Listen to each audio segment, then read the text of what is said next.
This broadcast is appropriate for all ages, right here on hashtag WeAreMovieClub. It's time for Bad Movie Club.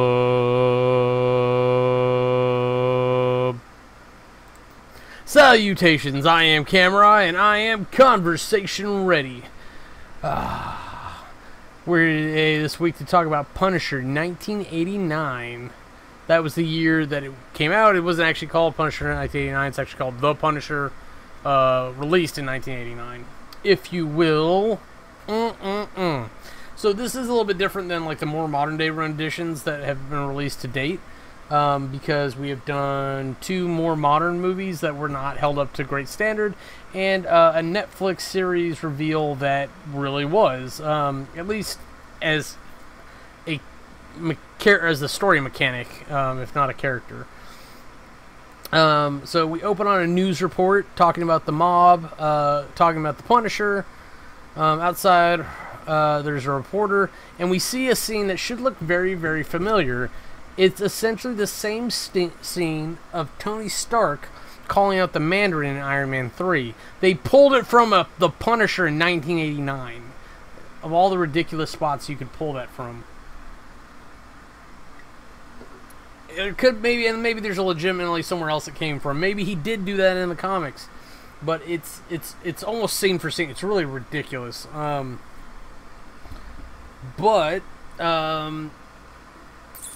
the mob guy calls out the Punisher. We're in some building, which I'm assuming is the mob guy's house. The Punisher sneaks in. The mob guard investigates a house. Version of, sorry, a mirror's house of mirrors closet. That's what the phrasing is. So it's like a closet that just has nothing but mirrors everywhere. And the Punisher kicks through this tiny vent in the ceiling to get to him. Now I have no idea how the Punisher gets through the tiny vent. I just know what I saw. So out in the hallway, he kicks through the ceiling to get a mob guard, and then he hangs the next one with like a garrote or rope or whatever. I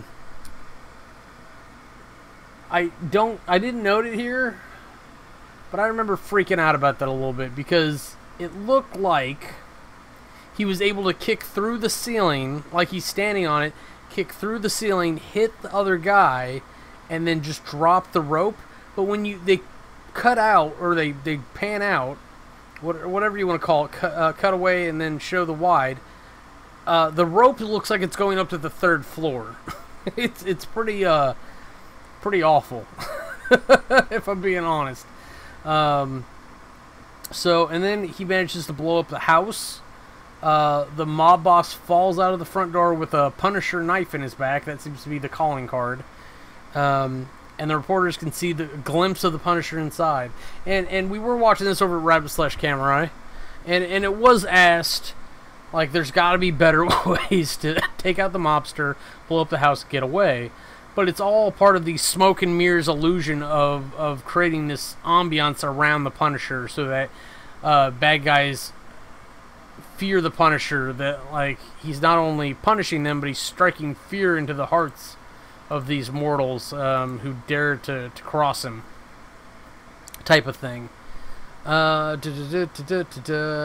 later that night, cops are going through the rubble. Reporters are still all over the place, because what the fuck better do they have to do?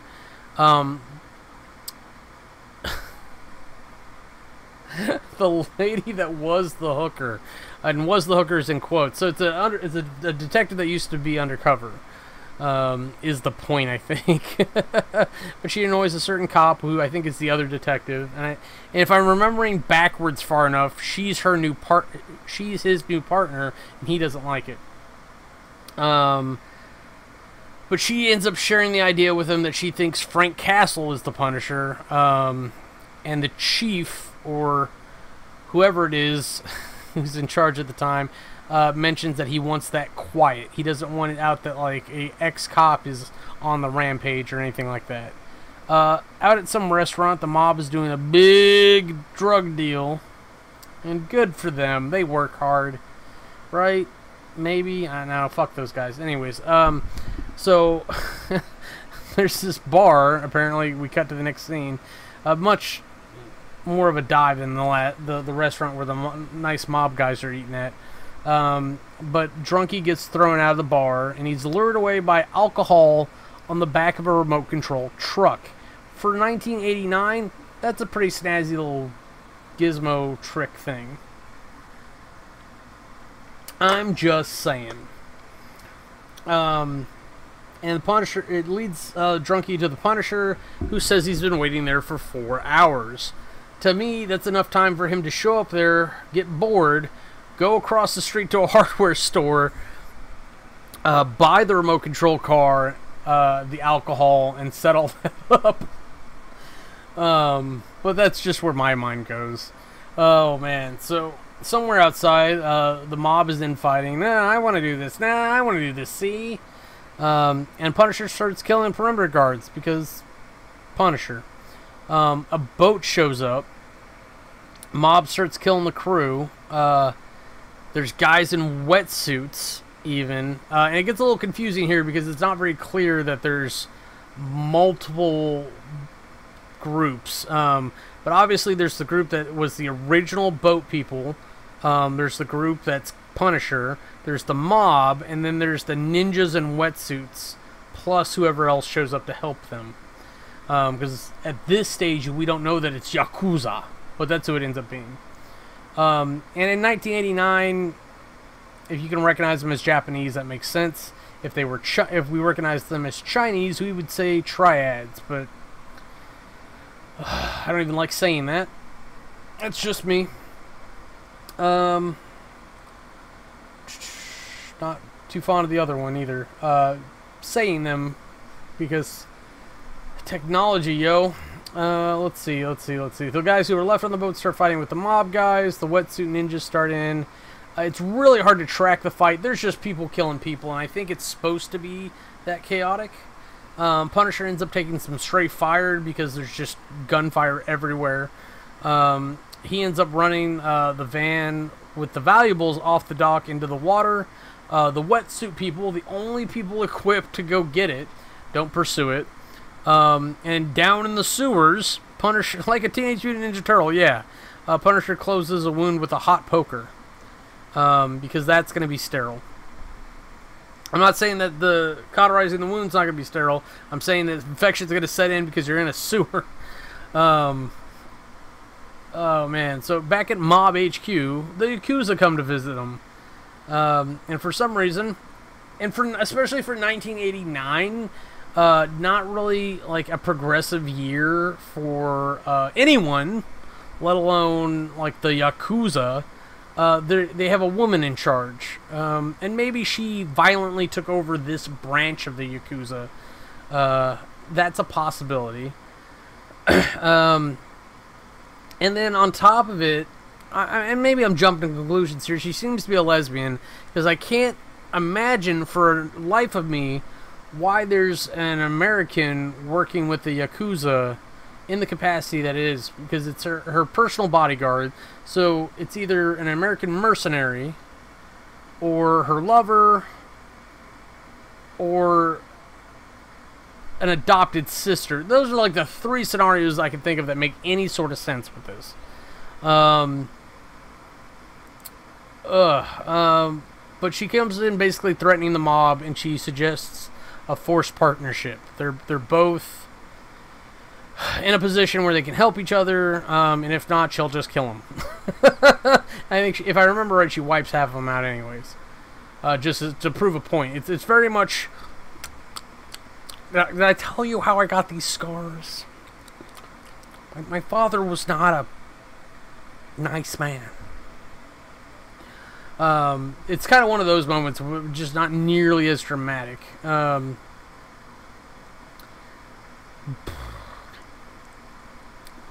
See, once you start, you just can't stop. It's like Pringles, right? So, back at Police HQ, the lady detective is showing the old grumpy detective her PC magic, how she can lay things out, track evidence, and all this. And the detective just bitches about the Punisher. I've been tracking him for 7 years, and all I've got to show for it is this whole box of evidence that I touch with my bare hands on a regular basis. Now, granted, it probably all went through evidence and I couldn't get anything off of it, but you don't touch it. There's no reason to touch it. It's just bullet casings. Maybe the knife. Maybe you like the knife. You want to keep the knife. But again, no real reason for that. Back down in the sewers, Drunkie's looking for Punisher. He tells him about the missing children. I think I may have skipped a... Oh, yeah, I did. It's a little montage of the kids getting kidnapped and their babysitters violently killed. And it turns out they're all mob boss kids. Or they're all mob kids. So it makes sense why they're being targeted. So, despite being told that they're going to get sold on the sex slave market, Punisher is very much, I don't save people, I punish people. He does that very kind of thing. So, in some very Asian building, everything is very Asian. I love my notes sometimes. But it's true. It's like there's a Bushido dojo, essentially, in there, where they're training with kendo sticks, like samurai training, if you need more familiar words. Bushido is a art and discipline of samurai. So there are lots of money sitting around for the... and supposedly in exchange for the kids. The American girl is training while the Asian lady plays piano. Which I thought was interesting because you got a whole dojo of people training out front, but she's training in the back room while the lady plays piano. It's really a beautiful couple once you really stop to think about it. There's a prison, let's call it a prison, where all the mob kids are, and the kids are infighting because that's what their parents do. And then a girl's taken by the Yakuza, which we actually know is the one who got ransomed, but one of the boys decides to fight him, and that's the mob boss's kid, and it's kind of fitting, if we're being honest, that he would be brave enough to take charge and actually try to fight back. But he's knocked out and taken too, because at this point he's identified himself as a troublemaker. So somewhere there's a casino where the Punisher drops through the ceiling. And he tells a guy to send a message back to the mob for him. And then he just shoots up the place with this really big gun. And I've got to be honest, for this movie, I didn't notice any discontinuity with the sound of the guns. Even the crazy big gun that he's using, it all sounds pretty nice. Or at least I didn't notice enough, because usually that trips me a little bit. So later on, the cops are looking over the casino. Who knows what they actually find? Probably Punisher stuff, because that's how it works. Outside, Punisher drops Drunkie off at a carousel. He drives a little further. He goes into a place which, from the inside, looks like he drove into a circus tent. And he fights some ninjas, because last time I went to the circus, that's what I did. He ends up trying to drive away, and the ninjas throw a chain on him, kind of like drag him off. They kick the shit out of him. And it turns out the American Yakuza's there to fight him. Back in the lab/torture chamber, because you know those things go together, it shows him on a rack. The lady Yakuza interrogates him for a very short amount of time. Of course, she has other things to do personally. These are normally tasks that would be delegated out. And the ladies are in like these weird leather outfits, which, gotta be honest, work for them. And they've even got the drunk on the rack, because we know that Frank's not going to talk, but if they torture him, Frank might talk. So Lady Yakuza ends up weird. Leaving with the American castle, somehow manages to loosen a wing nut that never should have been used to bind him in the first place. To get loose, he manages to grab the gun off one of the guys. He shoots the one guy and puts the other guy on the rack to interrogate him. Don't ask me how he restrained him, because Frank broke the rack by loosening that wing nut. Just saying. Back at the restaurant, the mob guys are arguing, kind of like their kids were, and the Yakuza ladies show up. Everyone else in the restaurant ends up standing to shoot the mob guys. So it's just an amazing level of detail to trip people, like on the scale of Moriarty himself, which is fantastic, if we're going to be honest, because it really shows like they're not safe anywhere, but they're dead anyway, so that, who cares that they're safe. So let's see, I think she leaves like 4 of them alive to play with, and the American ends up using her earrings. She like throws them like kunai to Jesus Christ somebody to the wall, which I thought was an interesting way to go. But it shows that he's going to be sacrificed, essentially. So it was cute foreshadowing, if you will. And they attack the 3 remaining guys. I was right, there's 4. The guy on the wall spits on Lady Yakuza, which this is a very drawn-out reaction. And then she shoots him. Like, puts a gun in his mouth to shoot him. Because I think that's the natural reaction when you spit on a mob boss to have them do that to you. And the Yakuza's a mob. Don't get it wrong. On a bus, Castle ends up dropping the drunk guy out a stop. It's not really explained why he has the bus or anything. You're just kind of taken aback. Drunky gets off the bus. And in some place, Castle ends up rescuing the kids and puts them on the bus. That's why he had the bus. It just wasn't explained to my knowledge. And the kids mention that 2 of them are missing. So Castle goes to find them. Castle finds the boy. He lets him out. Castle finds the girl. He has the boy get her to the bus. A little sexist, but given the chain of events that have occurred, makes sense. So, unwitting to Castle, the idiot boy comes back to fight mobsters with him, or Yakuza with him, or whatever. Like, he should have stayed on the goddamn bus and it would have been fine. So when Castle finally makes his way back to the bus, the boy's been kidnapped again, and he has to leave. He doesn't have a choice at that point. He's like, we'll get him later. Which, no you wouldn't. But, that's fine. So he drives the bus off, the Yakuza and the mob pursue because their kids are on there. There is a super great set of stunts surrounding this bus. The best one of which was a headlong jump into the bus. Like, he jumps in through the front windshield, goes past Castle, basically lands on the kids, and then gets up. And it's fantastic. I love old practical stunts like that. Back at the prison, or real prison. Oh, I'm sorry, I skipped a step here. I apologize. The cops eventually manage to stop the bus. The Yakuza and the mob peel off, but Castle stops the bus to release the kids to the cops, and then gets arrested for his troubles, because, yeah, that's what you do, right? That's what you do. The detective, the grumpy detective, is in awe of meeting the Punisher, because he's been chasing him for 7 damn years, you know? But he gets all up in his face. All up in his face like this. And he gets all super handsy with him. And the Punisher doesn't fight back at all. Because why would he hit a cop?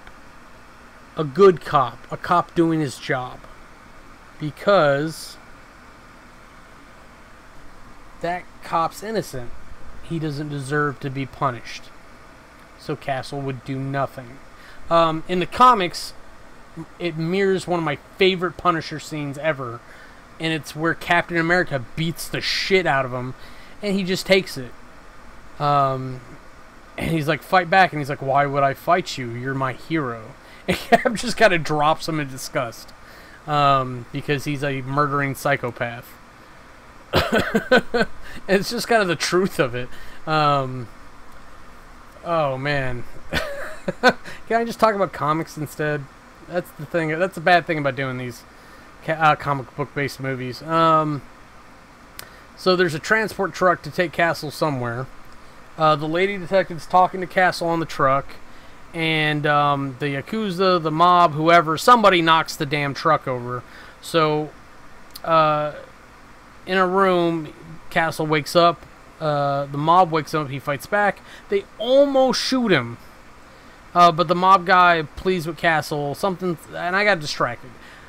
The takeaway there is that the mob boss, can't remember his name, ends up teaming up with Castle to go after the Yakuza to save his son.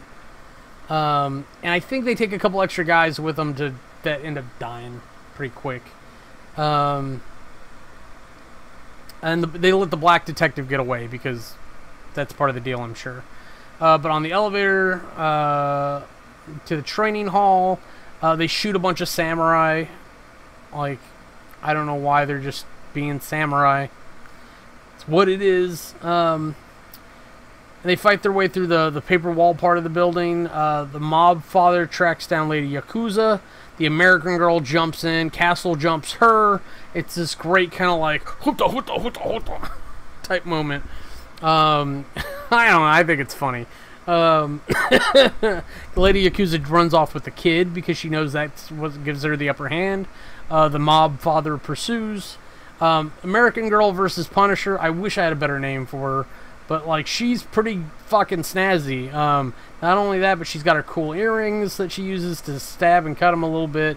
But eventually he gets an advantage position and breaks her neck. Punished. Hashtag punished. What? Finally, I think it's the black detective that gets the... I'm sorry I don't know people's names. I really am. But he gets the power to come back on so that they can break in and try to support. But the mob father finally finds Lady Yakuza.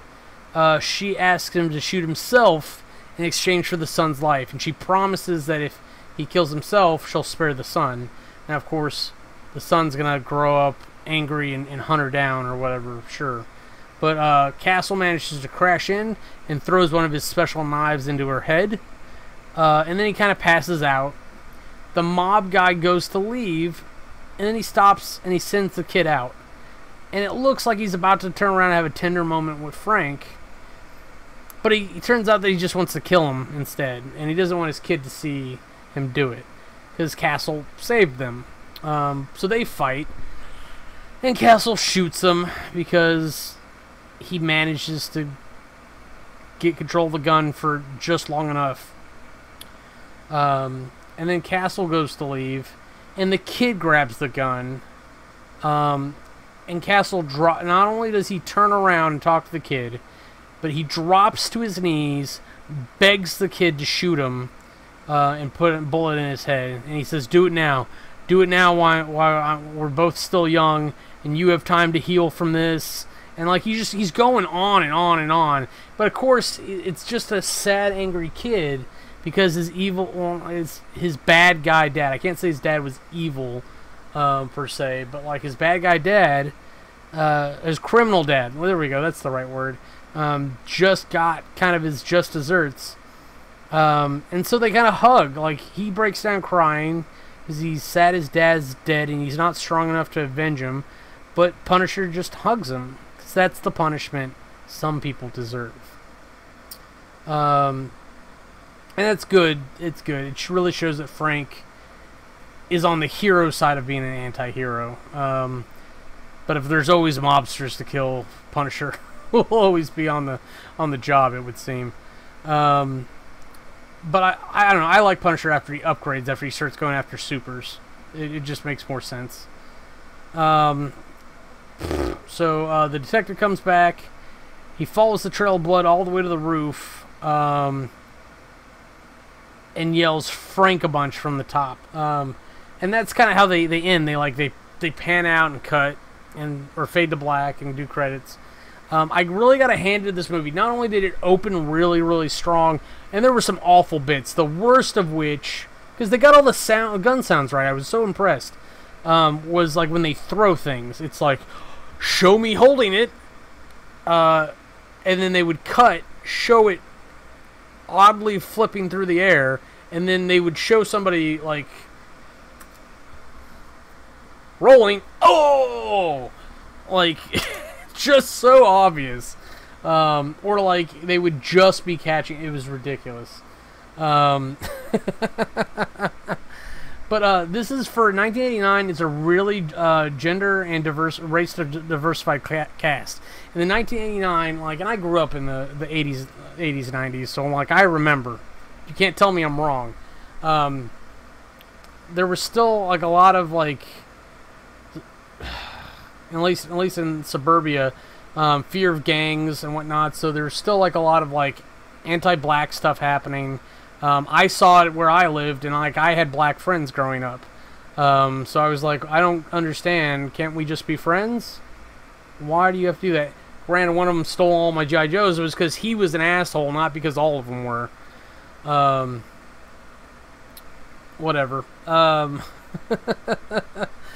So, like, and then the lady detective, the lady Yakuza boss, and Asian, we went Yakuza, so we went Asian, having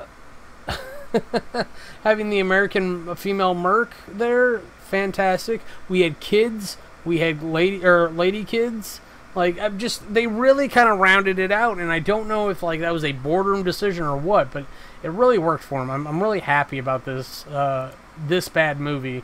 I like The Punisher. It makes sense to me on a level, so I can't really, like, bitch too hard about it. But until you see us next time, come join us over at Rabbit/Camerai, and have a nice day.